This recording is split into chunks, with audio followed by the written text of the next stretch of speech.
Yes, hello, ladies and gentlemen. By the name Paul Richard, you're most welcome to my YouTube channel. So today I'm gonna be taking you through information sources. What do we understand by information? Information sources is our topic of the day today. So let's first open our PowerPoint presentation and see information sources. What do they mean? So information sources and published information sources.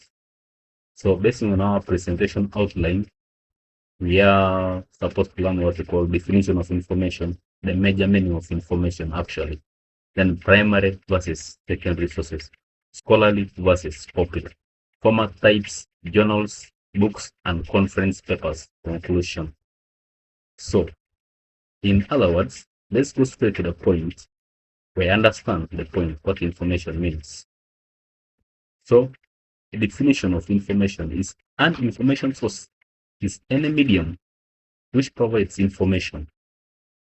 Any medium which provide information, like for example, mediums like channels for which the information is being passed from one person to another or from one geographical location to another. So in that way, we go through the sources of information, the different types of information. One, we have what we call primary sources and secondary sources of information. Primary and secondary sources of information. So in that way, we shall go straight to the point. We are seeing the differences between primary source and secondary sources. One, in primary, the information is original, with its confidential and original, whereby it is actually got from the real source, meaning that it's not of the second hand. Whereas in secondary source of information, the information got is secondary. It's actually first hand. It's from primary to secondary, meaning it has passed in different stages of what? Processing, or different points, different strategies where it has been obtained from. So the primary source of information is also accompanied with evidence. Evidence, the reason for which information is being got, and the repercussions to be followed. Whereas the secondary source is evidence from the primary source. The secondary source is actual evidence from its primary source. I see. So the point is that when we have to look information is something which is very broad. It has got different types. It has got different types, primary sources and the secondary sources. Also scholarly versus popular. In scholarly sources of information provides authoritative information, whereas popular provides crucial for providing current evidence, breaking news. Information is in form of journals in scholarly, academic books, conference proceedings, still in scholarly, whereas in popular, the popular sources include newspapers, articles, magazines, and websites, and so forth. Then, to add on it is that when you have to see here, scholarly information, then there are things called format types, the basis for which it is being made. Definitions refers to how data. Definition of format types refers to how data is structured, stored, displayed, ranging from documents, images, and videos actually. Format types include PDF for layout, presentations or preservation, docs for word processing, and so forth. So when you see here, we have examples of journals where what we call periodically published collections of refreshed aim and disseminating specialized scholarly work is what is here. So on top of it again, there is what we call books and conference papers. Books offers what we call first-hand information or offers first publications, whereas conferences give us what we call concise, peer-reviewed documents. A key in computer engineering, whereas in conferences, preliminary research, comprehensive analysis in books, and academic meetings in share conferences. So in conclusion, therefore, primary sources and secondary sources of information are essential for communication and research strategies in sharing of information in our day-to-day life. So within that very short time, I would love you guys to comment, like, and subscribe to my YouTube channel. I will always remain the same very person who will gonna be taking you through the second lecture I'm by the name Paul Richards, pursuing higher education access in biology and chemistry. Thank you to the world of information literacy. I'll be taking you still each and every time. Thank you so much. Thank you. Yes, hello, ladies and gentlemen. I'm by the name Paul Richard. So today I'll be taking you through. I'm by the name Paul Richard. I'm a student of Blue University, pursuing higher education access in biology and chemistry. So our topic of the day today, I'll be taking through what we call understanding plagiarism.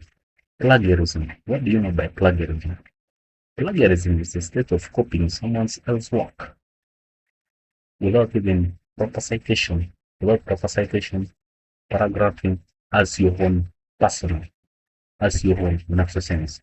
So, based on my presentation outline, we have the sources of plagiarism, definition, types, and consequences, prevention strategies. So, understanding plagiarism, we are going to learn the definition of plagiarism, what it means, types of plagiarism, the possible types and consequences of plagiarism, prevention strategies. So, without wasting much of my time, we go straight forward. What do you understand? Let's first try my fellow viewers. Let's try to understand the word plagiarism. Plagiarism is an act of presenting someone's work without proper citation, proper paragraphing, proper meanings, and not without having that knowledge of what the question is all about as your form. You copy exactly and paste it the way it is. That's what we call plagiarism. It means that's the meaning of plagiarism. And again, it distorts the academic intellectual honesty, which is not the point. So there are only 3 types of plagiarism. The first one is direct plagiarism, then paraphrasing plagiarism, and partial plagiarism. So we shall have to look at these types one by one in actual sense. So if we are to see the consequences of plagiarism is violates academic integrity, intellectual honesty, violates proper use of citations, form of theft. It's like stealing. Because you're stealing something which doesn't belong to you, which is not the case here. So in that process, let's have a look at what we call prevention strategies of plagiarism. Basically, there are so many ways in which you can prevent this kind of plagiarism, this kind of copying someone's work. So in that way, it is what we call promoting research, enhancing students with the basic citation knowledge, accessing textbooks for use, and in actual sense, coming back to types of plagiarism, like we say direct plagiarism. Direct plagiarism is what is referred to as copying and stealing someone else's work without knowing the basics of what it is all about. Paraphrasing, you copy meanwhile giving paragraphs. Like, for example, if I look at this document, we have to see this document. Let's first come to follow the PDF here. Everything which is there, you just photocopy it the way it is without giving commas, those proper quotations, without putting them in the right manner. Like this, if you have to see, ecology is the study of relationships between living organisms and environment or surrounding.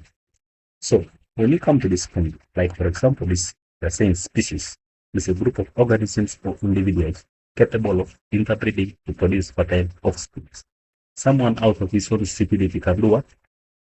Can get the elevation, can get the meaning of the word, can get it right the way it is, and exactly places it in the same manner the writer has, or maybe the author has done it, which is not the case.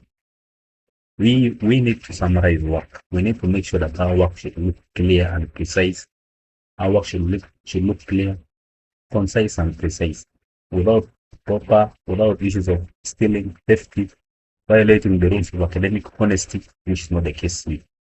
So, meaning our work should always rhyme with the proper citation skills, proper knowledge, and proper ways of understanding ethical manner. That is it. So, hello members, once again, by the name Paul Richard.